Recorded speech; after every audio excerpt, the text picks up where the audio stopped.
Hello everyone, Alistair Gold here. Bit of a sigh in the voice, mainly for poor Destiny Udogie, whose season is over with Tottenham Hotspur after his training ground injury this week.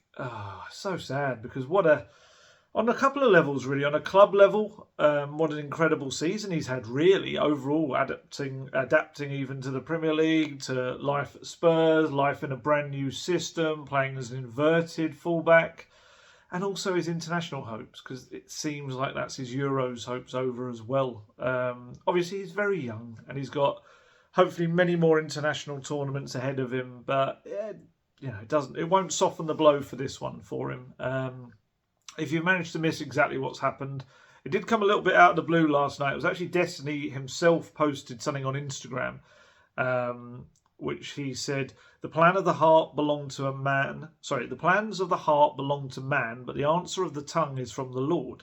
An injury brings my season to an early end. It doesn't take away from how grateful I am to every person that has supported me this year. So it was just him on a kind of hospital bed with his family, and it was kind of like, whoa, where's that come from? And kind of scrambling around to find out. Kind of found out pretty early on that it was going to be a bit of a longer injury. Then we got the full statement from Spurs, exactly what it is. We can confirm that Destiny Udogie has undergone surgery to his left quadriceps, having sustained an injury in training earlier this week.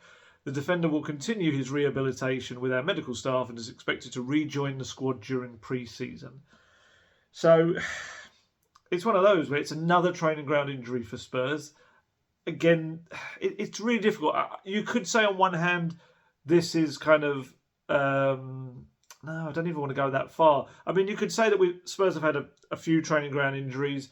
You could say that the intensity of training at Spurs is pretty high in these training sessions under Postecoglou, as it has been at his previous clubs. But then also there's a bit of a freak nature to some of these injuries as well. I don't know exactly what happened with Destiny's, but I think both Manor Solomon and Perisic, which were training ground injuries, were both non-contact. So it's difficult. It's quite easy, I think, to just label it on the training, but actually, it just feels like Spurs have just had bad luck this season. A lot of kind of circumstances when it comes to injuries. So under his Instagram post, there was all the usual kind of teammates replies. Obviously, no doubt they will have sent him actual messages privately as well and spoken to him. Did my brief bit of internet research on what the quadriceps are. I think they're mainly just called the quads, aren't they? They're a group of 4 muscles that lead into the knee and also the hip. Essentially, it forms your thigh, really, the chunk of the muscles. From what I can tell from the internet, I'm no doctor, as you'll be well aware. A little bit of kind of exact medical explanation. The quadriceps are a group of muscles present on the front of the thigh. They consist of 4 distinct muscles, the rectus femoris, the vastus lateralis, the vastus intermedius, and the vastus medialis.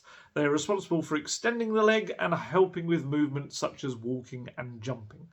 That took me back to my Latin days. Yes, I learnt Latin way, way, way back in a galaxy far, far away.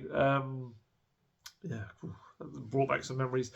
But like I say, it brings to an end a season for Destiny, which has been really good on the whole. He's played 30 times this season across Premier League and FA Cup for Spurs, 28 appearances in the Premier League for Spurs, 2 goals, 3 assists.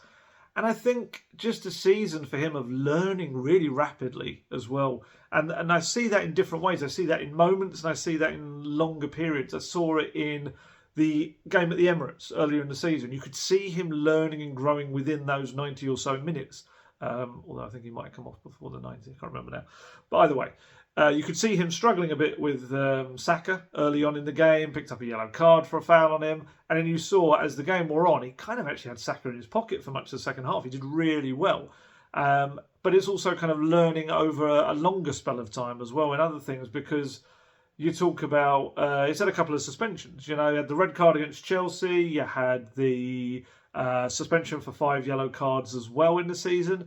But when I talk about learning, he hasn't had a single yellow card since he got that suspension. So that's a left back getting no yellow cards in the Premier League, this is, I think he got 1 in the FA Cup, but no yellow cards in the Premier League from between late December to mid-April. And bearing in mind, fullbacks are often dealing with tricky wingers and pacey wingers and stuff like that. That just shows like real growth and tactical intelligence, learning intelligence, maturity, whatever you want to call it. So yeah, really desperately sad that this season's come to an end for him. Obviously, there's only 6 games to go, but that's not to say that Spurs really could have used him in these games, because he knows that system inside out now. He's played it so well, and he's still learning, and he's great in the inverted role when he comes inside, but he's also very good as a fullback as well. Yet one who's, 21, 22, 21 still, I think.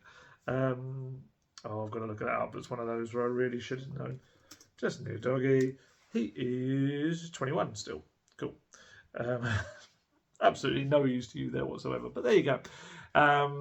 Yeah, he's done so well. And of course, Spurs will miss the qualities he brings on the pitch. So what does Spurs do for these remaining games of the season? I've seen suggestions, and I get it, I understand it, of Mickey van der Ven going to be the left back, with Radu Dragusin coming into his place. I absolutely understand it, and I understand where it comes from, because I do feel, and I've said this before, that I think he's very good on the left-hand side. He's got the ability to motor up the pitch. We know that pace. He's got the ability on the ball to drive with it as well. My only thing with that is I don't know how ideal he'd be for the final third stuff, the actual wing play element to the role as well, and quite how... I know he's scored a couple of goals now, but yeah, I don't know about him being the man to get to the byline and pull the crosses in and stuff like that. But maybe even more so for me, I don't think I'd want to take him away from the role of mopping up behind that back line, because I think that's such a crucial part of his game within this system, is being that pair of legs that runs back essentially when there's a ball over the top. And if you're putting him in the left back role, which is often inverted, higher up the pitch, he's probably not going to be in those scenarios where he's able to run back as easily or readily, or if he is, it's coming from a far more offensive position. So yeah, I probably wouldn't do that. Of course, that means the other option, and probably the most likely, is Ben Davies. And of course, he's not going to fit the system as well as Destiny Udogie. He's not really an inverted fullback. I'm sure he can kind of adapt to degrees of it, but he's not going to bring to the role what Udogie brings to the role. But what I would say as well is, look, he's been there for Spurs and Postecoglou when they've needed him this season. He has stepped into the breach and he is impressed time and time again, obviously mostly at centre-back position as well. But here's a little stat for those who might be fearing the words, doom and all of that sort of stuff. Ben Davies, and I had a little look back today before I did this video, Ben Davies has never lost a home North London derby that he started for Tottenham Hotspur. And he's actually won all bar one. I look back, so yeah, there's kind of, if anyone's going to suggest, it's Arsenal, they'll stuff Ben Davies. That hasn't been the case at home, especially. Away games, the bulk of them anyway, recently he's been a sub from what I can tell. But home ones, his last start was the big 3-0 win under Conte in Conte's first season. The one before that was the 2-1 win in 2020 under Mourinho. I think, was that the one where they started to bring, maybe you're allowed 1,000, 2,000 fans in the stadium? That might have been that one. There was a 1-0 win in 2018 that he started, a 2-0 win the previous season. And like I say, there was one that wasn't a win, and that was a 2-2 draw in 2016. So, yeah, it's... he is going to be in a different system, of course, to how he started in those previous games. But to kind of suggest that he's going to struggle against Arsenal, it doesn't actually bear out. The facts don't bear that out. So, yeah, we'll see. We'll see. It's just a massive shame, really, because obviously a really talented young player in Destiny, and yeah, he'll be back for the pre-season for next year. We're at this stage now with 5-6 games left, a month or so left to the season, actually less than a month, that pretty much any injury that's a little bit more than minor, they're going to be season overs. And yeah, just a real shame for him, because he has been doing so well. I don't know this, so I'm not kind of suggesting it as a thing. I'm just wondering, he's had a knee issue or two this season. I wonder whether there's any correlation between the muscles, and the quadriceps, and whether it is that part of it, the bit that goes into the knee or not, or it could be completely separate. It's just me kind of wondering out loud. So yeah, that is Destiny. Not good. We've actually got quite a few bits to talk about in this video. I kind of, earlier in the week, I was thinking like, oh, what am I going to kind of fill a weekend video? I'm going to have to just do a Q&A for all of it. And then just slowly over the week, bits and pieces have happened. Little bits of news that I've found out, or little things have just happened, or sometimes I've written something that's kind of sparked an interesting reaction that I felt like it's good to talk about and things like that. And yeah, so we've actually got a fair bit to talk about in this. And then, that includes youngsters like Mikey Moore, that includes Lucas Bergvall, that includes stuff that Ange Postecoglou said, that includes, loads of stuff. We'll get to it. I don't need to kind of give you an index at the start of it, I guess. Should just say, before we kind of crack on as well, Spurs, Tottenham Hotspur Women got a 2-2 draw at Man United, and that's a little bit of a kind of precursor to the Women's FA Cup final that will take place next month. The two teams will meet at Wembley. They were really unfortunate. They were 1-0 down in the first half, and then Jessica Naz and Beth England, eventually it was Beth England, I think they thought it was a Drew Spence goal, but Drew Spence? What am I talking about? Where have I got that from? Where's the Drew Spence? Honestly, I'm having one of those days when names are popping in and out of my head. I was doing that, even though I was writing little bits of notes and stuff. I feel like it is, it is Drew Spence. I'm going mad. Do you know what it is? I think in my head I'm popping Jed Spence into my head. I talk about Jed so much that I started to doubt myself that her name was Drew, and it is Drew Spence. Sorry. Ultra professional Alistair Gold there. Yes, Jessica Naz, Beth England from she kind of diverted a Drew Spence effort into the net. 2-1. Looked like they were going to get the win at United, and then United scored a goal. I think it was 2 minutes into added time. So unfortunately 2-2. But I think it kind of bodes well for the cup final that they've gone there and then put in a performance like that and know that really they should have won it as well. So yeah, the ladies team doing well. They are doing well. It's not getting away from it. They're in an FA Cup final, historic. So a couple of bits and pieces about two academy players. One 16-year-old that I've already mentioned, Mikey Moore, and one 25-year-old academy product as well. We'll start with Mikey. Mikey Moore. If you're not aware who he is, 16-year-old, highly regarded young talent within the game. Spurs pulled off a bit of a coup last summer, really, in terms of keeping him at the club, tying him down to a 3-year contract, which will take in, obviously, his schoolboy stuff, but then go into his first professional contract. I think he turned 17 in August. So that'll include that. Young attacker, he can kind of play, he's very versatile. He can play on the wing, he can play in kind of a central attacking midfield role, he can play up front. Very, very talented young lad. And from what I understand, he's been involved in a full week of training this week with Postecoglou and the first team and the first team coaches, because he impressed them. I think it was maybe meant to only be the 1 day or two, but he's done well, and yeah, he got the whole week. So if you're not aware of him, it's worth kind of looking up some of his little highlights. He's still very young. I think people are still going to get overexcited about him, and you've got to kind of give these players their right moments, their right time, their right development. Did very well last season. He was kind of quite integral in Stuart Lewis's under-18s. They won the under-18s and under-17s Premier League Cup, and Mikey was quite a big part of those two tournaments as well. And he's kind of had quite mixed fortunes since he signed that deal, because he's had a couple of injuries. On the pitch, when he's been on the pitch, he's just been on fire. He's got 16 goals and 9 assists in 14 games for Spurs under-18s. And I was looking over his numbers. In the under-18s Premier League, there was only one game this season he was available for that he didn't score or assist a goal in. And there's actually only 2 games he hasn't scored in when he's been available. And he's also been on England duty, England under-17s and the European Championship qualifiers. He's got 4 goals and 2 assists for them. So on the pitch, brilliant. But unfortunately, he's just had a couple of really rubbish injuries. He's fractured his leg on international duty early in the season. I think he also maybe fractured his nose. I think he ran into someone, or there was a collision. I remember way back. And then after he came back, he had a really unfortunate injury ankle ligament injury as well. I think in action for the under-18s.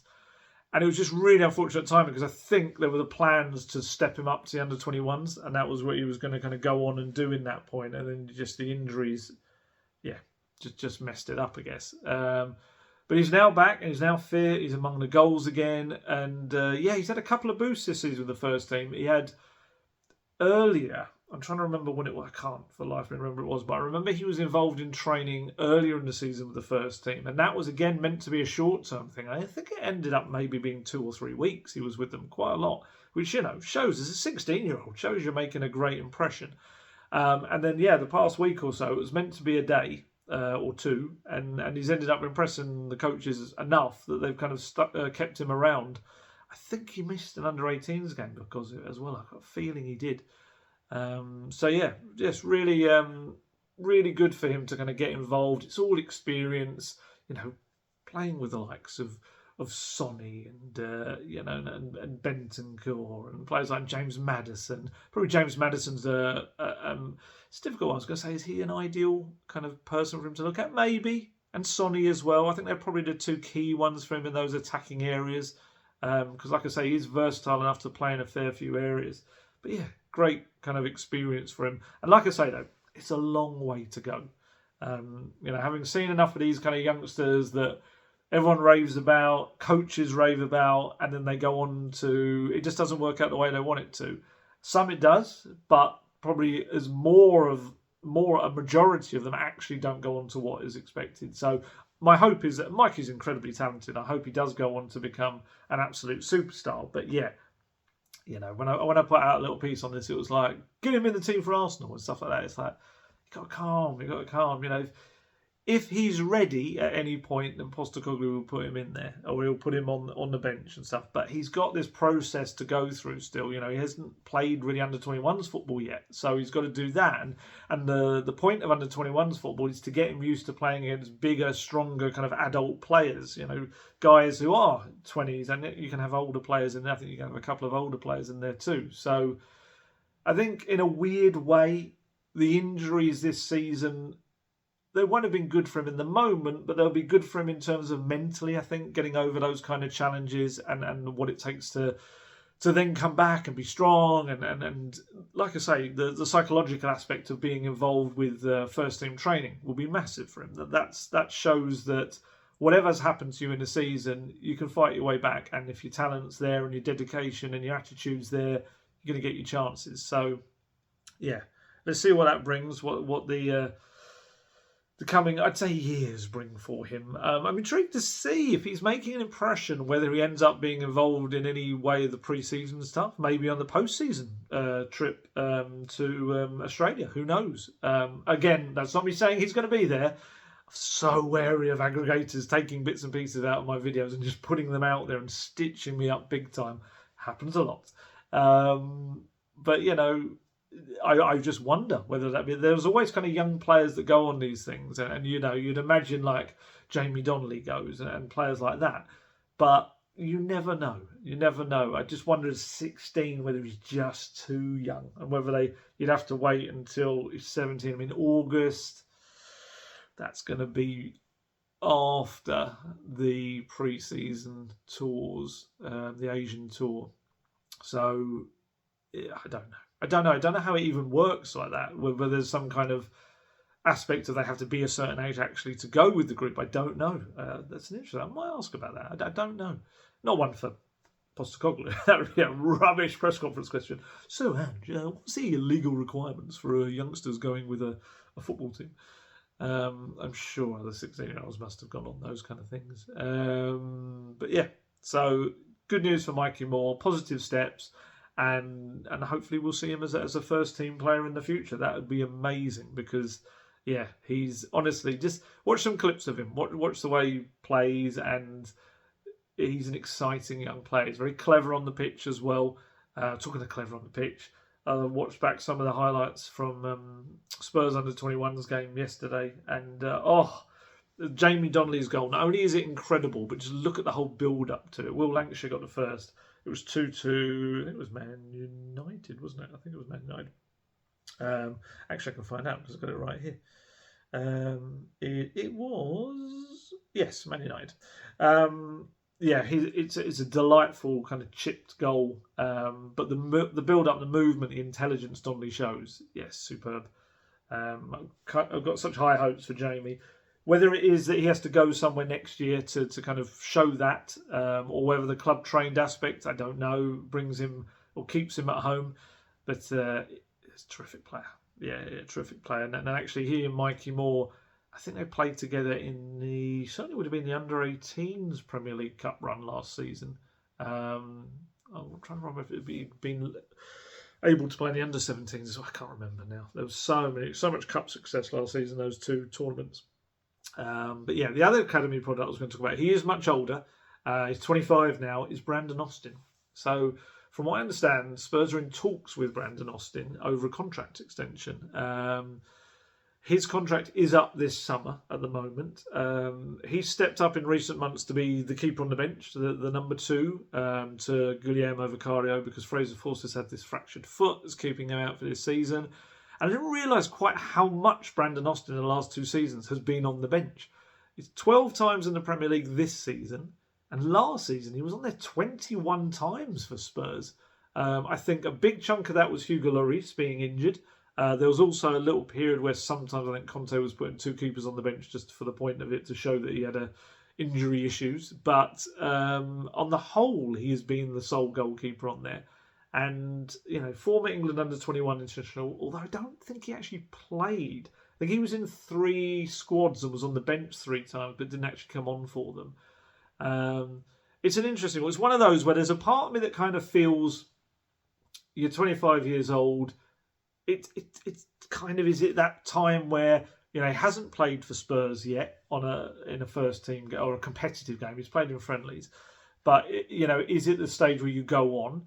Or at 25 years old and you're looking at it and you're kind of there or thereabouts in the situation, and maybe it just takes one injury and you're getting Premier League football. It's a difficult one.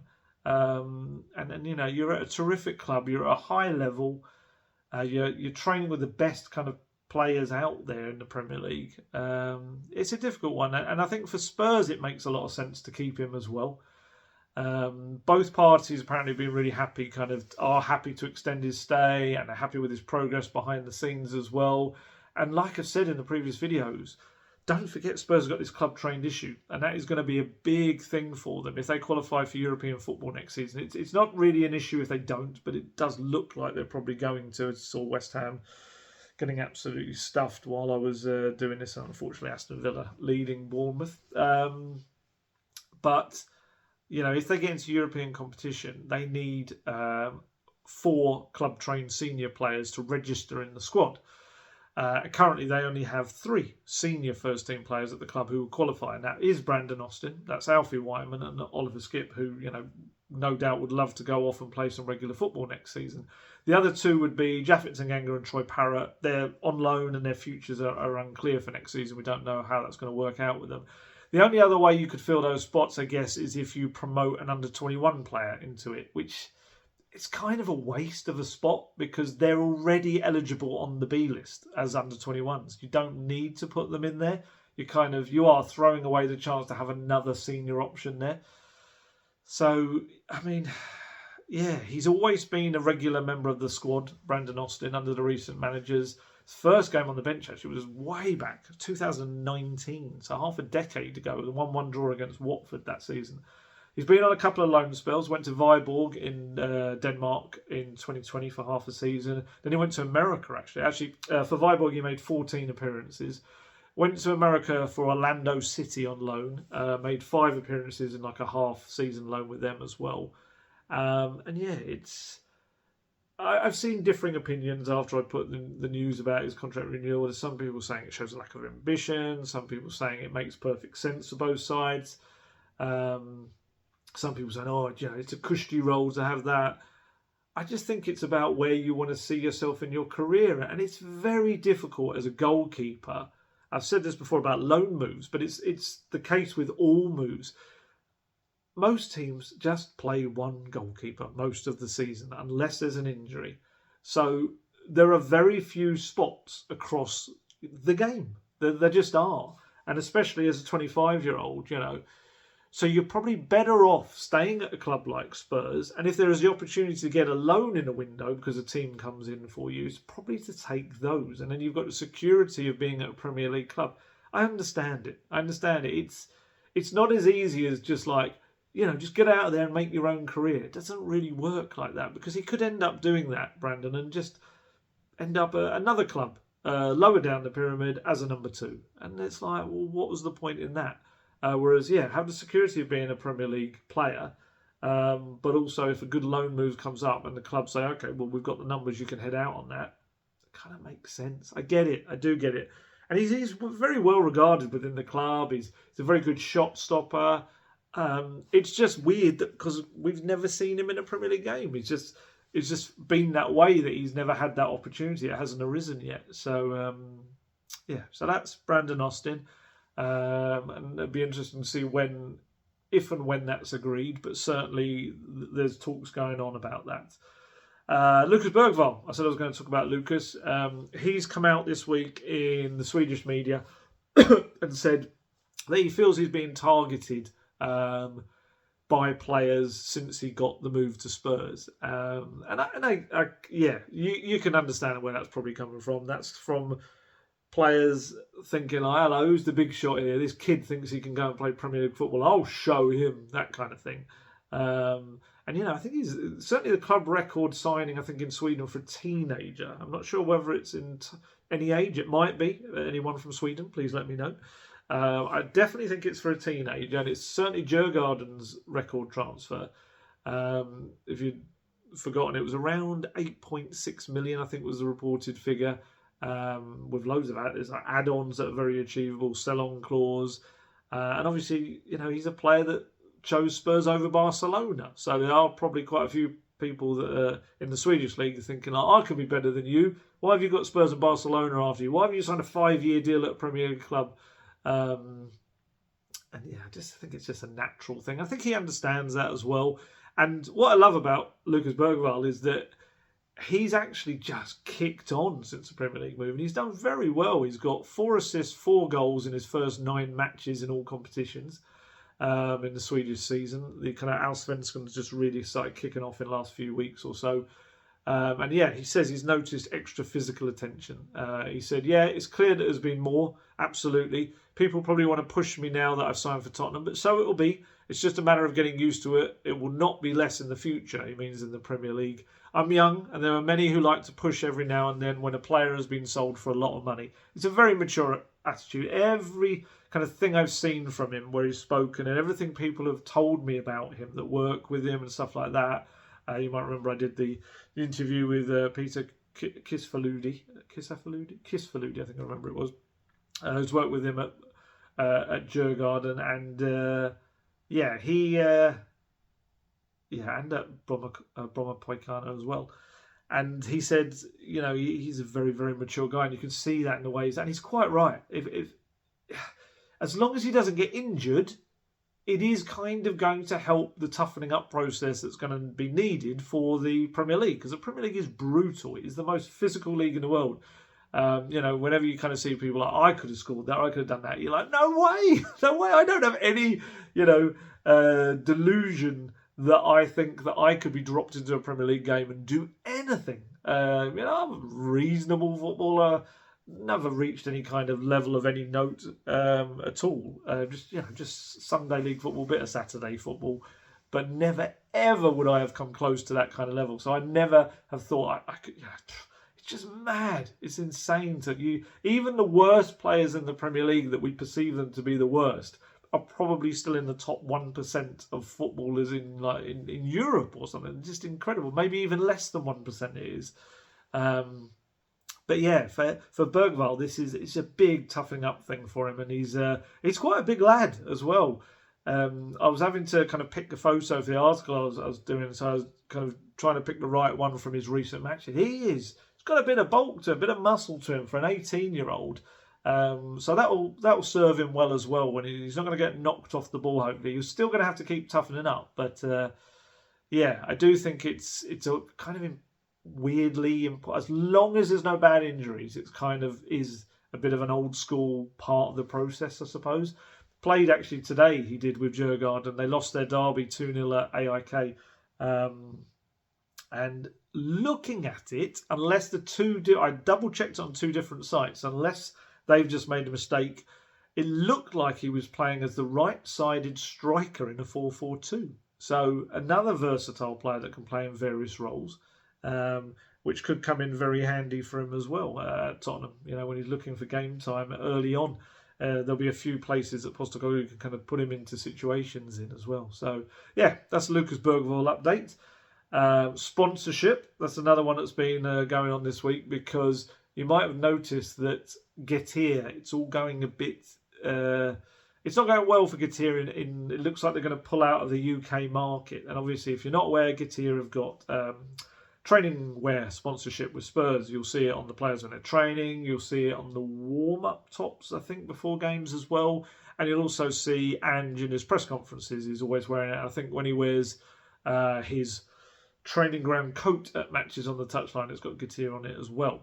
So, yeah, from what I understand, Spurs are now looking to bring in, and have been working towards bringing in, a new lucrative sponsor for the training ground sponsors, training wear stuff. So, yeah, I mean, the Getir stuff, just to kind of quickly kind of explain what's happened. They were a huge company, especially in the pandemic. You know, they're a home delivery company. I think they Istanbul based. I think they started there. And obviously during the pandemic, deliveries, boom, it's a huge thing. I think only 2 years ago the company was valued at something like £9.7 billion. A lot of still a black impression there. A lot of money. God, that was awful. And yeah, so the suggestions are heavily reported they're going to announce, I think it's next week. Whether they've done it or not, I don't know. I haven't checked in the last day or two. They're going to pull out of the UK market, Germany and Netherlands, which is the last European markets they're in. I think which leaves them with... I'm trying to think where they were. It might be America and somewhere else. I can't remember where it was. But yeah, and it's obviously incredibly sad on the kind of business side level as well, because there's potentially, I think it's like 1,500 jobs at risk in Britain alone.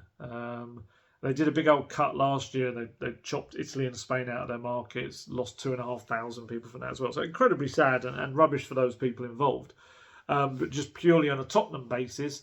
So Spurs signed this multi-million-pound deal with Getir back in 2021. And it was the first time they've ever had training ground sponsors on their training wear.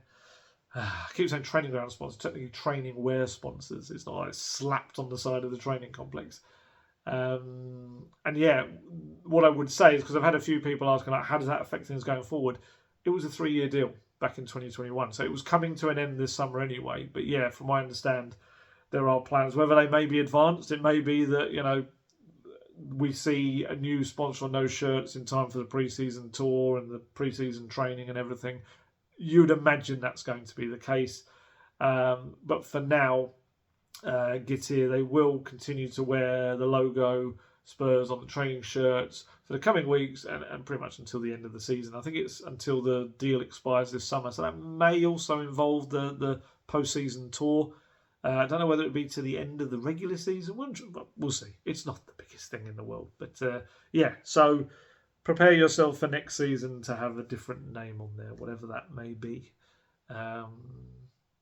Yeah. What else we got? Talking of shirts and shirts anyway, we got a glimpse of what looks like it's probably going to be the new Spurs home shirt for next season. It's the first photo we've seen, which is very late in the day, in mid-April to late April.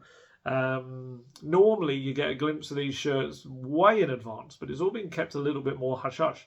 We got a few days before, I think the colour scheme had come out, and it was going to be like hints of navy with like little stripes at the bottom of the cuff on the sleeves. And actually, this photo, which looked, I don't know, I'm no kit expert, but it looked as likely as it is to be the one, and it also fitted in with the colours. And if this does end up being the one, it's got navy sleeves. And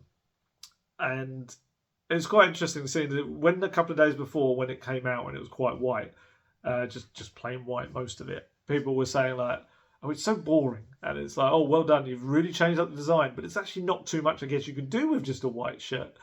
And then when this shirt kind of leaked out, people were saying like, oh, I just like the white. So you can't win, can you? It's quite funny. But this one, I actually liked it. I probably preferred it to the one that came out a couple of days before the template. This one was, yeah, I did like it, although it did give me horrible flashbacks to the 2005-06 season under Martin Jol, the Lasagna Gay, all of that. It reminds me of the likes of Carrick and Edgar Davids playing with it, and Robbie Keane and all that sort of stuff. And yeah, it felt like that. And I did have little flashbacks to that horrible game at West Ham that finished that season as well. And that's really the last time they've had navy sleeves. I looked back, and the probably only closest you could get 2020 and 21 season had a little splash of navy at the shoulders of the sleeves. It didn't really go down any further than that. But yeah, I quite liked it. I think it was all right. It was okay. There's some people that think it's kind of like, sacrilege to put any kind of navy on the top, but I quite like it. I don't mind changing it up once in a while, and it kind of makes it nicer than when you do go back to white. It's a bit like, I'm not a massive fan of the all-white look this season, including the shorts. I miss the navy shorts. I think the white, for me, all-white should really be kept for just European competition. For me, I like that idea. So, yeah, maybe that's just makes the heart grow fonder for the original kind of classic style, perhaps. So, yeah, we'll see whether it ends up being the one. But it did look like it. It gave off the vibes of, yeah, that's probably going to be the one, isn't it? It looked quite professional. Rather than the dodgy versions that would come up in sometimes foreign markets ahead of a kit launch. I'm intrigued to see when they launch it. Normally it is in time for the pre-season to kind of do this big, essentially it's money making, isn't it? It's getting everyone to buy it on these pre-season tours as well. But I wonder, do you remember way back when they used to wear the new shirts, new kit on the last game of the season sometimes? That feels like ages ago they used to do that. And I wonder whether, not saying they'll do that like against Sheffield United, but I wonder whether they would wear it against Newcastle in Melbourne or not. I don't know. But it would be, if they're trying to sell new shirts in Australia, that's probably the way to go about it. So, yeah, I'm intrigued to see whether the business minds make that happen. What else do we have? Ange on Eric Dier's comments about the tactics or lack of in his training sessions. I wouldn't have mentioned this because what this was technically it was part of the original embargo section of the press conference pre-Newcastle. But it kind of it was meant to be kept out of that as a separate piece to go ahead of the Bayern Arsenal game because it's about Kane, it's about Dier as well in there. And yeah, there was kind of a link to that. So in case anyone's not aware what the embargo section is in the press conference, you have two sections. You have the written section, the broadcast section, which is for TV companies, for radio. I normally ask my question. I've got the option to ask in either, but I normally ask it in the broadcast section. Then there's a certain point when you get to the end of that, sometimes it'll be me asking the last question, sometimes it'll be another journalist, and they will say, right, okay, that's the end of that section. Now we move on to the other section, which is, it's got different names. It's got embargo section, written section, whatever you want to call it. In essence, it's for the national newspapers. It's an old kind of antiquated, I guess, way of doing things where the newspapers would have that section and then they would be able to take whatever comes from it. It would go in their newspapers probably the next day or the day ahead of the game, regardless of whatever that might be, I suppose. And they would bury it in a way, old school way, at 10:30 at night on the internet the night before. So more people would then read their newspapers. Like I say, it's very old fashioned, it's old school. It used to be that there were no cameras in that section at all because it was quite a nice thing. The manager was relaxed. We'd all gather around the table and get more out of them. In recent years at Spurs, it's become a little bit different. They've kept the cameras on. We don't use the microphones for it, which we'd use in the broadcast section. It is just, I had to kind of signify what a microphone was there in case you weren't aware what one is. What a muppet. And yeah, and then it goes out and then various places use it. And I think it appeared a little bit early because it wasn't properly divided up by those who made the videos in the first place and sent them out to anyone to use it. So some people might have heard these last week, but it was actually meant to come out, as it were, by choice of the national newspapers, to come out on Tuesday night for the Wednesday game in the Champions League. So, sorry for the long-winded explanation, but I always, regardless of how many times I explain it, I always get people that didn't get the chance to hear that explanation and want to know what the embargo section is. So if you missed what Eric Dier said, Eric Dier pretty much, he's done a load of interviews since he's left Spurs. He's been quite popular with the national papers, trying to get him to talk about life at Bayern and also talking about kind of at Spurs. And he's actually been really complimentary on the whole, pretty much always, about Postecoglou. He said he loves his style of stuff. He said, ironically, you know, if I was a manager, I'd probably mimic his style closer than any other manager I've had.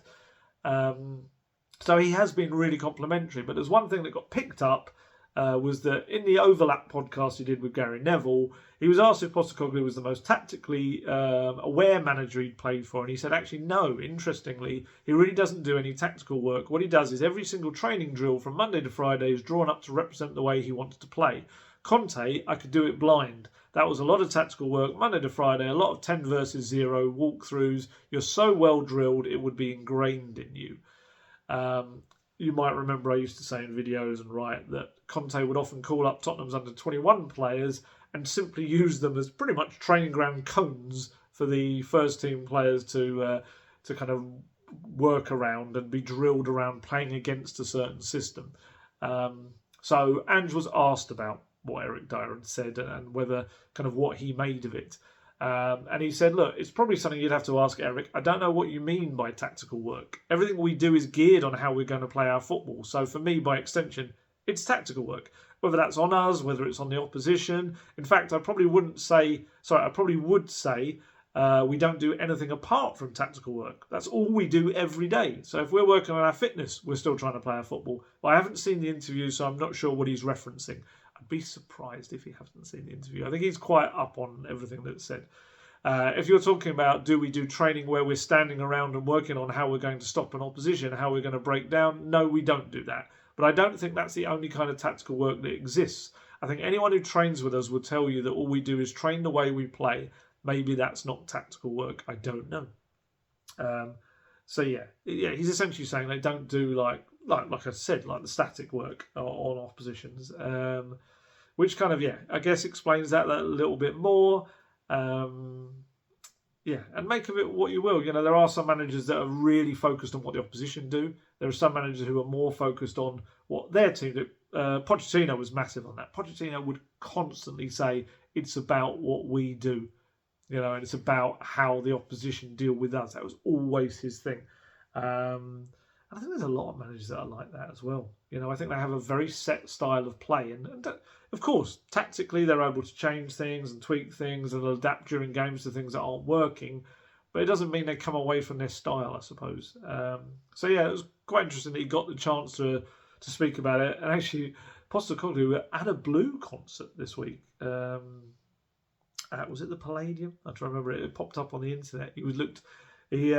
White t-shirt, looking very hot, very sweaty. It must have been a bit warm in that theatre, but he loves a bit of blue. Anthony Costa, big blue fan, big Spurs fan, one of the Blue members. So shows you what he does on his days off. I think I suggested on Twitter it might be a bit weird, I suppose, if I said "all rise" as he came in at the press conference on Friday and all the journalists stood up. He'd probably be like, yeah, that's rubbish. And it would probably be too long since he actually went to the Blue concert, so it would make no real sense. I was desperately trying to think of other Blue songs that didn't really fit into it. If you've got any Blue songs that would apply to Spurs and Postecoglou, leave them in the comments below. He was also asked about Harry Kane and whether his move, if he doesn't win any trophies this season, will have been seen as unsuccessful. To which he said, no, I don't think that's fair. I'm not going to speak for Harry, for God's sake, but I don't think that's the only reason he left. I think he was pretty clear that he wanted a different experience, and I think there's nothing wrong with that. That's been my whole career. He was at one club for a long time, a very long time. He was at a point where he either makes a decision to stay and become a one-club man, which is fair enough, or he can experience something different as a footballer, maybe as a person. I don't know. These are questions for him, but I don't get this notion that he just moved just to win things. I don't think if he'd stayed here, he didn't think he was going to win things. I just think he wanted a different experience, and he's getting that. I'm sure at the end of his career, if that was his reasoning behind it, he'll find that it does. It gives you a real broad experience about what football is about, what life is about. So I don't think that's fair on him. Ultimately, all these decisions you make are about your personal career. I know every decision I've made in my career, it's very hard for other people sometimes to understand because they're not living my life. They're not with my family or with the people around me to know why you've come to these decisions. Yeah, I thought that was a really nice answer. I think that's true. That was certainly the idea that I got at the time, that was to have a new challenge and a new experience. Yeah, look, I'm sure there was a little element of thinking, hey, I can actually go and get some trophies for my CV, and it hasn't worked out that way thus far. He might win the Champions League, could do, semi-finals. Real Madrid are going to be a tough one.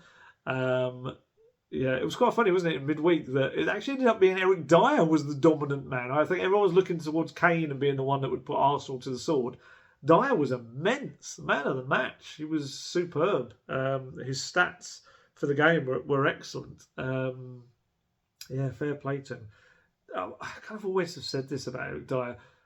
As long as he's in the right system as well, and it doesn't get left exposed by, a certain kind of system, and the Postecoglou one would do that to him because of the high line. But you get him in the right system, and he's a very good central defender. And I think he's done very well at Bayern, and good luck to him as well. So looking ahead to the team for Arsenal and what that makes up, what that kind of who's going to be in it. Obviously, there's no Udogie now. No, probably Ben Davies is going to come in. We'll see. You never know. He might chuck a surprise in there.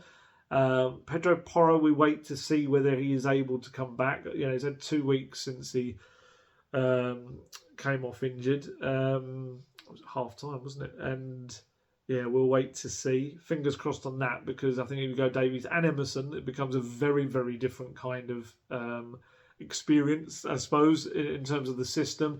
Whereas I think if you've got Porro and Davies, then you could kind of weight it a little bit like the Mourinho way. And I know people don't probably want to hear that as a comparison, but, he would play, was it Aurier? I think it was almost like Davies would tuck into a 3 and Aurier would go up, have license to go further up the pitch on the 4.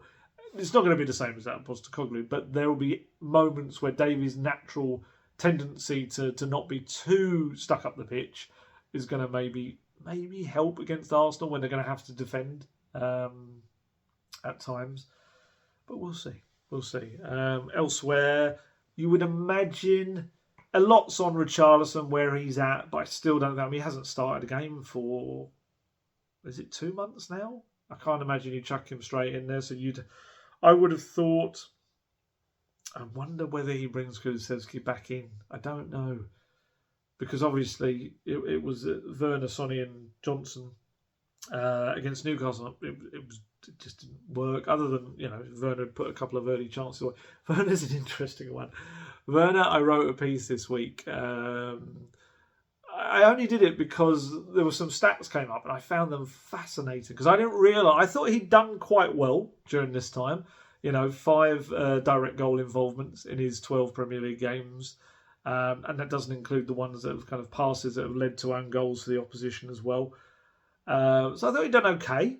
But actually some stats came out that showed that he's very doing very well against other wingers in the Premier League in terms of comparisons. It was a Data MB website.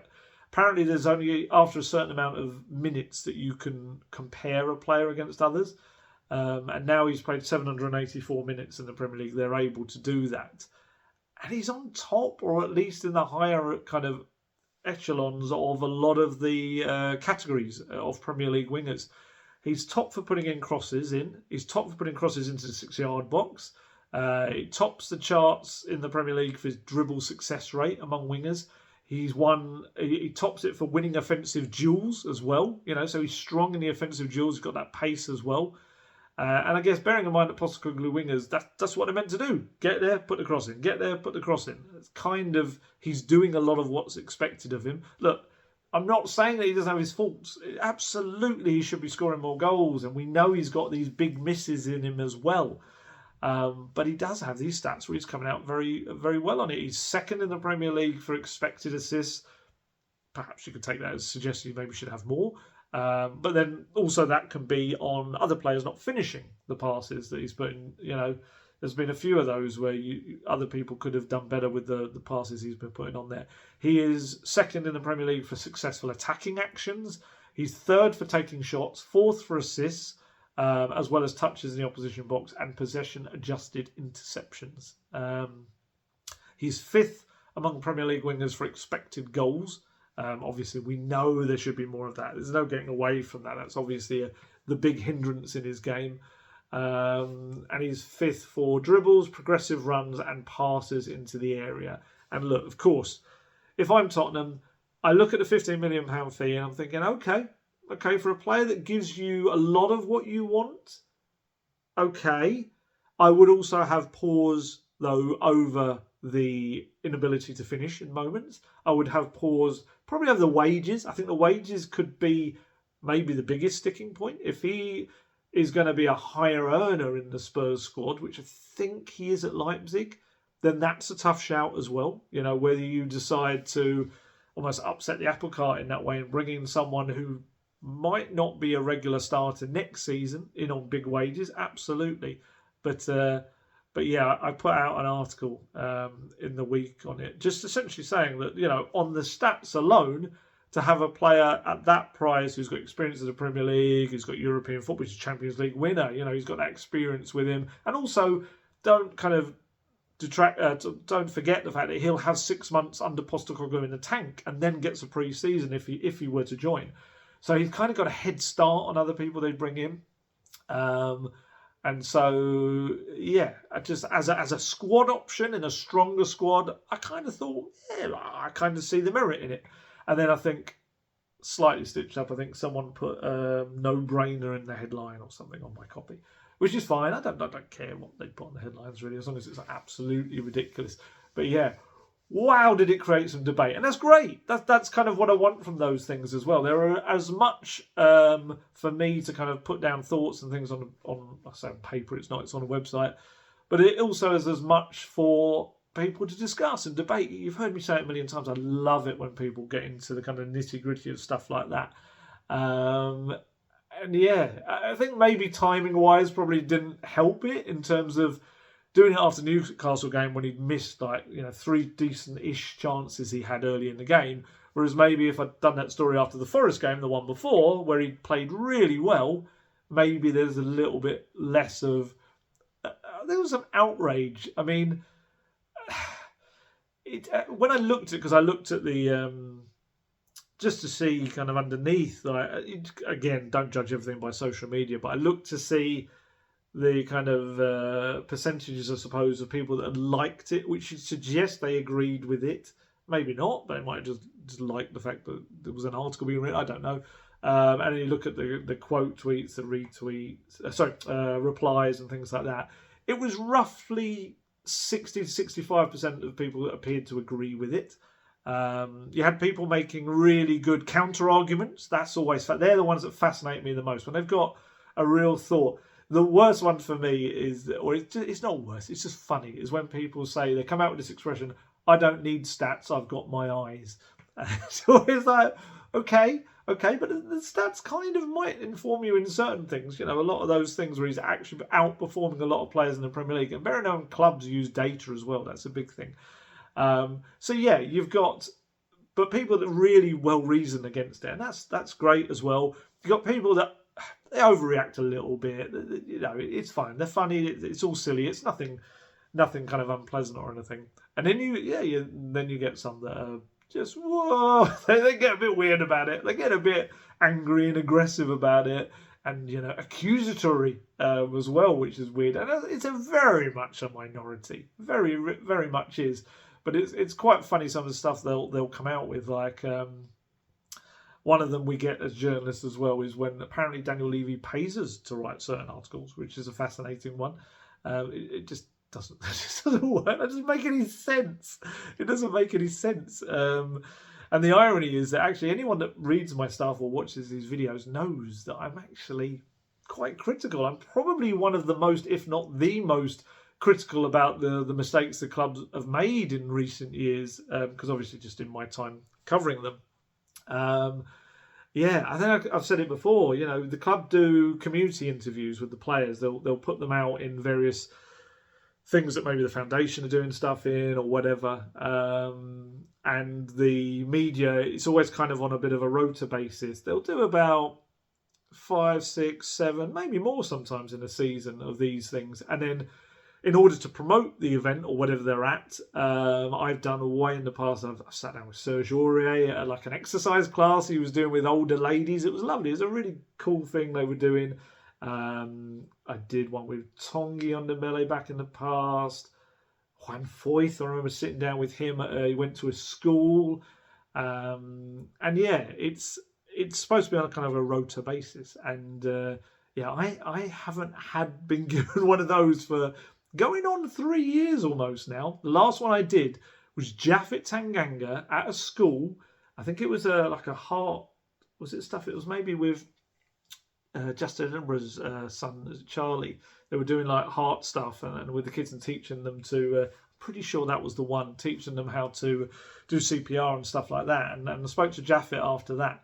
And that's the last one I did. It's almost 3 years ago. And bearing in mind, they are on a rota basis. There are various journalists who have had 2, 3, maybe 4, maybe more in that time since then. I haven't had one. And I think that's probably... Look, it may be an incredible coincidence, but I would imagine it's because of the fact that, I probably don't. I do go in. If I see something that I don't like about something, and I'll go out there and I will say it, and I will put down my articles. And I spoke very kind of candidly about the utter mess I felt of how the club handled a lot of the post-Pochettino kind of years, and flip-flopping between the various things and things like that. And maybe it could just be coincidence that my name kept dropping off the list. But it absolutely could be. Or it could be that they've just thought, kind of thing. But my point in saying that as well is that, I'm not that fast. There's other opportunities to speak to players or anything. It's not something that I'm, it has to change now. And go on the pre-season tours. You get loads of great access and things like that. But it's more the fact that I'm not going to change my stance, because the point of being a journalist is you're meant to be objective. So, the suggestion that I would kind of like, I've got to do this because this will happen, the club will be upset with me. It never has entered. I have written stories as a news reporter in the past that could technically put me in danger, could put me in some situations. When I was doing news, I got a death threat letter and stuff like that. So the suggestion that I would care whether a football club are annoyed at me is a bit silly in the context of things. But I know people they need to find a way to lash out. The other one that they come out with sometimes, people, is they're scared to lose their press pass. And we all get that as journalists, and we all kind of have a little chuckle at that one, because it doesn't work like that. Premier League accreditation doesn't work like that at all. It goes through a centralised licensing company. It's called Datacode. That's how it works. The club they don't reject match applications like that based on stories. We've all criticised them, and we've been there the next week. That's not how it works. You're not going to lose whatever people think we're losing. It doesn't work. I've seen stories that have gone out there that have been and I've thought, whoa, that's gone a bit too strong. And I know that the club have been outraged at it and really angry about it, and maybe even some suggestions have been maybe potential legal ramifications if the article's there. And then that journalist or a journalist from their organisation has been at the next match. It doesn't work like how I think people think it works. The only time, and also, if you ban someone from writing a story, you're kind of drawing more attention to it, because that person then can become a bit of a martyr, and they can kind of say, woe is me, look at what happens. They're clearly, this is like, they're affected by this. It doesn't work like that. It's, I suppose, look, I get it. People don't understand. I suppose that's maybe the point of me saying this, is a little bit more how it works on the inside. It does draw attention to it. And I think especially the bigger clubs, the top clubs in the Premier League and all that, they don't want to show that they're affected by things from the outside. They want to show that. So it doesn't work like that. if I write a piece criticising something that decision that has come from the club or it's come from Levy, whatever, it doesn't mean that in the next game I'm not going to be allowed to. It just doesn't work like that. It's like I say, there's a whole system as well. The only time I can think of someone that's been banned recently, or banned, or in a way, was the German reporter with the Harry Kane shirt stunt that he pulled, Postecoglou, that was Thailand, wasn't it, in Bangkok. Definitely in the next game, his accreditation was pulled by the organisers. I wonder whether that was more a fear of repeated stunts like that with the whole Harry Kane saga and essentially putting Postecoglou in difficult situations. But I would imagine that he will probably, I think there's 2 friendlies against Bayern this summer. I would imagine that he will be in those if he wants to go. I don't know. But yeah, I think people make a little bit too much of these things. They maybe don't understand how it works exactly. And yeah, I always find it a bit weird because I always do think I'm quite critical of stuff. I'm maybe too opinionated. I don't know. But yeah, you can see by the way I'm laughing. I don't mind. But I just thought I'd give you a little explanation behind things and how it works. And yeah, I don't think there's any reporter covering any club, if they're a regular beat reporter, that doesn't get stuff like that. So it doesn't affect, it depends. If you say it in a nasty way, then it's like, I guess, why do I need to see that on my timeline? So you might be just removed from my timeline. I mostly mute people. I'll block on the odd time if it's just persistent, like, oh, come on. It's just like really weird. But hey, look, I get it. People use social media in different things. This is not us, by the way, I know some people get very annoyed if I talk about this isn't about social media, it's about perceptions, I guess, of journalism more so. Yeah, and the other thing I said after doing the Werner article was I said that I wouldn't prioritise a left winger as being a massive thing this summer. And that was purely my opinion. I never said that if Werner were to come in, he'd be the only winger either. I think actually at the bottom of that article, I wrote that I would imagine there might be one of a couple of wingers that comes in. Because my thinking about I wouldn't prioritise a left winger is because Postecoglou spoke this season quite clearly about he was looking to build his team around Son. Son is, Son's been Spurs' most productive player this season. He has been incredible again. I think there's some weird stuff. Maybe it's just because people are just a bit fed up after the Newcastle result. But I've seen some kind of stuff about Sonny and quite kind of almost like, I don't know, maybe indicating he's finished or something, or he's winding down his career. Sonny's been brilliant this season. Yeah, he's had some games where it hasn't worked out for him, but he's been there for Spurs so many times. And so I suggested that in my mind, I'm thinking Sonny's probably going to be the guy on the left wing. I think they'll bring in a new striker. There certainly seems to be indications they're looking for that. And then, Sonny plays off the striker on the left-hand side. That's my thinking. And then you've got Johnson who can play there. If you bring in Werner, you've got him. Then you've got Solomon. And people obviously, there's some people that took that as this big thing of, oh my goodness, we need... I think there's this kind of difference between signings and statement signings. So my point was statement signings.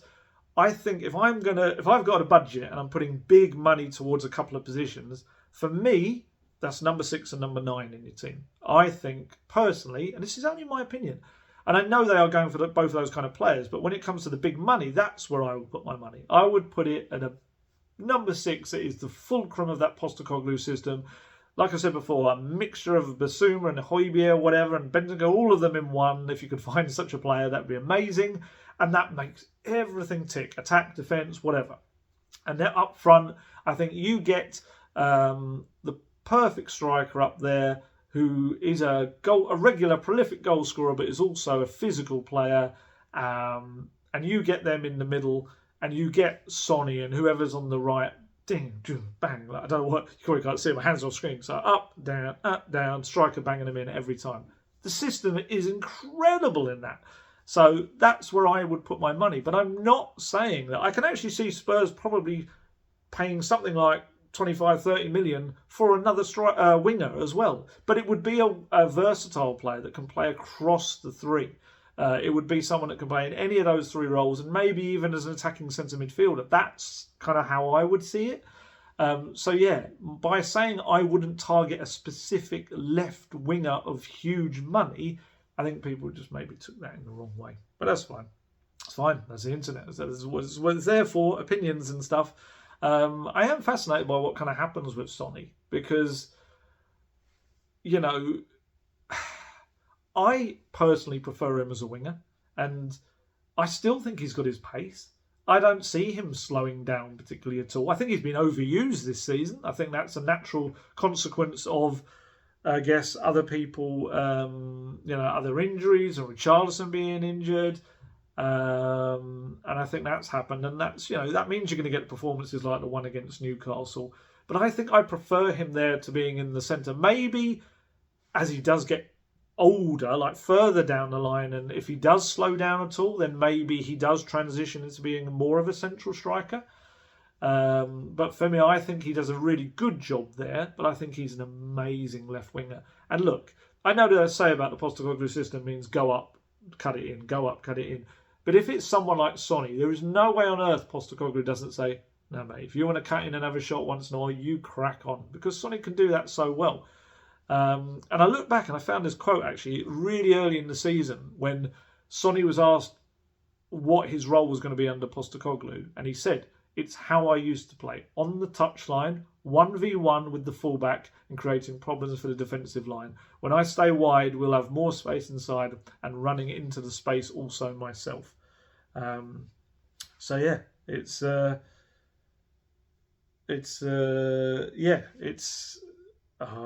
I'm doing this video while the second half of the Premier League games were going on and the United game was on, because in my head I was thinking, I want to get this video out and it's probably not going to be a particularly eventful one.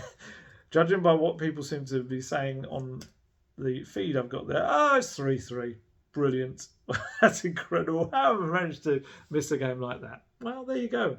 I'm going to have to try and watch that back. I didn't want to have it on in the background because I did that with the women's semi-final in the last video and I felt I was so distracted by it.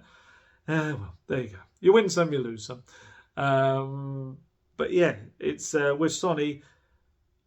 Postecoglou seems to like him in both roles. He's spoken about him in both ways. He's spoken about him as a very good winger. He's also spoken about him in the central role. Maybe he didn't directly compare him, but he said if you want to look at something where there's a similar movement, change in position, or not change in position, but someone that can play in both, is Ronaldo, Cristiano Ronaldo.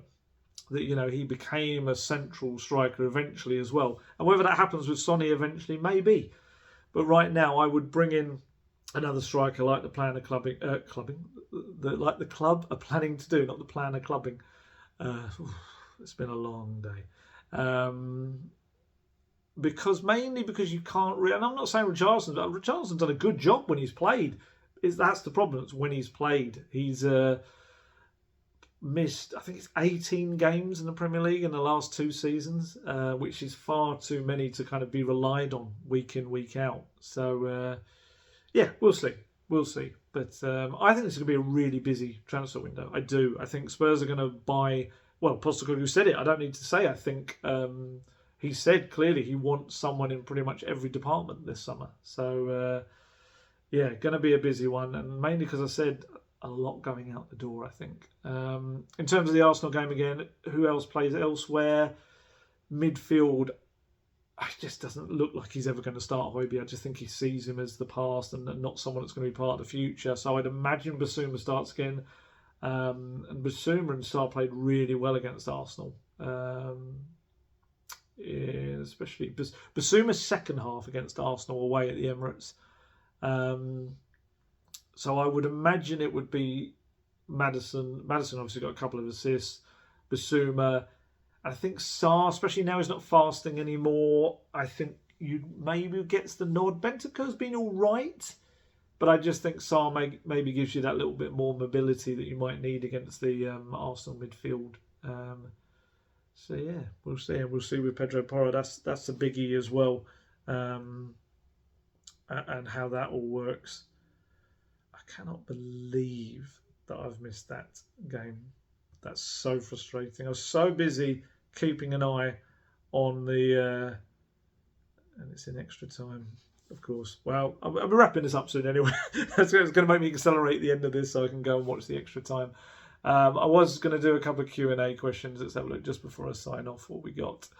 We have got Darren DeBias3513 asks, is there any chance Ange has calmed down his team talk due to the players' disciplinary problems early on, like Romero, Udogie, Bissouma, especially after Chelsea game? Romero's been much calmer since being back. I don't think so. I would imagine they've just learned from their lessons. I haven't heard that his team talks haven't been as inspiring or anything like that. I just think, I think you learn from it. Like I say with Udogie, not to have had a yellow card since his suspension, and Romero's had very few as well. So, Bissouma's a bit of a different case. Bissouma just still needs to find what he was really as well. What else we got here? Long username JR3SD9TM1V. Hi Ali, it's Dan here. Where's the white speck on the blue wall gone? It's there. Oh, there it is. I can see it just in the top right corner there. This camera, I think the phone sometimes will move to slightly, or the lens will slightly move to keep me in the centre or something, and that means the white speck goes in and out of play. I tried filling it in. Essentially, it just needs a big old wall paint at some point, but just finding the time for these things, as I've said over the past year or whatever it's been. He also asked, the real question is, do you see Lucas Bergvall as part of the first team squad next season? He looks super exciting. Yeah, I think you do. I think you get him straight in there. And also, don't forget, 18, he's going to need those 3 years before 21 as well, and all of that malarkey. So, you get him in there and you get him working with the team. Although, technically, I think because he's EU international, as we were talking about Sarr last time, he would be able to go on loan. But I think they'll work with him. I think so this season. You don't sell him the move over going to Barcelona and then loan him out. So yes, that is what I think. I've been asked this a few times. Various guys. Connor Hackett 168 asks, having watched the Eric Dier interview with Gary Neville and him mentioning Dele playing a deeper role, how do you think Dele would do in this Tottenham team as a number 6 or 8? I feel like he never got the praise he deserves for his off-the-ball work and overall work rate. He did really well as like a player in a 3 under Nuno, funnily enough, when we changed the system slightly, and he did well in that. He also, when he first came to Spurs, played kind of almost alongside Dier, I think maybe on his debut. Was it Leicester? Certainly in the early games, I think that was maybe the idea for him, and then he transitioned to being a bit more of an attacking player. It's so difficult with Dele. I've seen lots of people saying bring him back and all this. I loved his Monday Night Football, a lot of it that he said. I love the fact that he's got the next World Cup kind of working towards that as his alarm every single day. I think he said 11 o'clock every day or something. And that's great. I think we just need to see where he is, where he's at when he comes back from his injury, and what level he's going to be at. It's a difficult one because we know obviously there's been other stuff going on with Dele too. But he went to Turkey and he struggled kind of really to make an impact there. And Everton, it hasn't quite worked out for him. We've just got to see what player he is. And hopefully it seems to be in a much better space right now, which is brilliant. And we'll see what level he can get back to physically. It's too early to suggest that. The Dele of old, of course, was incredible and could play any position on the pitch you wanted him in. We'll see how he does. Stuart Aldridge 5498. Watching on TV, it's difficult to see what was going on at points due to the combination of high camera angles and the lack of colour contrast with the kits. Surely should have worn the darker away kit. Yeah, there's been a fair few kind of moans about the kit. I don't think that affected Spurs' performance that day. I think it was just dreadful against Newcastle. I definitely don't like the kit. I think I watched a kit video from this young Spanish lad that knows he gets a lot of info about kits before they come out early, and he was talking about Spurs kit this season. He kept calling it caca, which I think is Spanish for essentially poop, I think, and brown and stuff. And it's not the greatest kit in the world. It's definitely not up there with my favourites. I won't be sad when it's gone. It hasn't brought them much success in games, really. It's only a couple of wins, I think. TVGC MMA 9215. How many players do you think will sell and sign this summer? A lot. we're in April. I can't put a number on it, but I think you'll see a lot. Like I say, new face in most departments of the pitch, and a lot of players heading out the door. They've got to sort the squad out for especially if they get European football. That's got to be trimmed hugely, that squad. I think I said to Ange a couple of weeks back, essentially there's about 36, 37 players in that first team squad. They need to get that down to 25 and have the right numbers for homegrown and club trained, and also be in a position where they can bring in a couple of, or more than a couple, foreign players as well. So a lot of movement as well. That's it. I think that's the questions on there. So it's probably a good place to leave it so that I can head off and watch the rest of extra time in this game. I stupidly decided to not watch because I assumed it was going to be a bit of a simple game for United. I should have known better. I really should have. Right, well, hopefully there's lots of bits and pieces in there and stuff that we've spoken about, and maybe little insights into like the side of journalism, maybe. Far more than I actually expected to be able to talk about earlier in the week. Sadly, obviously, with the Udogie injury news as well, it's rubbish for him.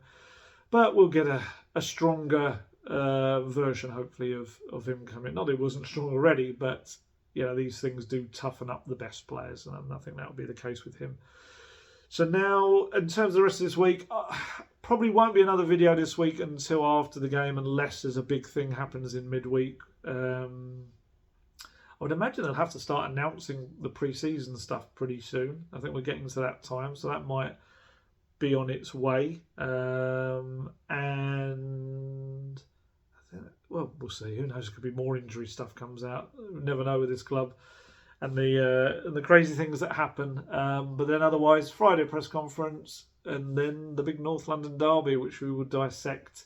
It'll be on Monday, won't it? Oh, please don't be a rubbish North London derby. Please be a good one. That would be great. It needs to be such a better Tottenham Hotspur. But look, they've had a couple of weeks to work on it. Zero excuses. Let's see how they do. Right, time to head off and watch the rest of that extra time. Enjoy the rest of your Sundays and the rest of your week as well if I don't talk to you beforehand. As always, stay safe, stay healthy, look after yourselves, and I shall catch you later. Goodbye.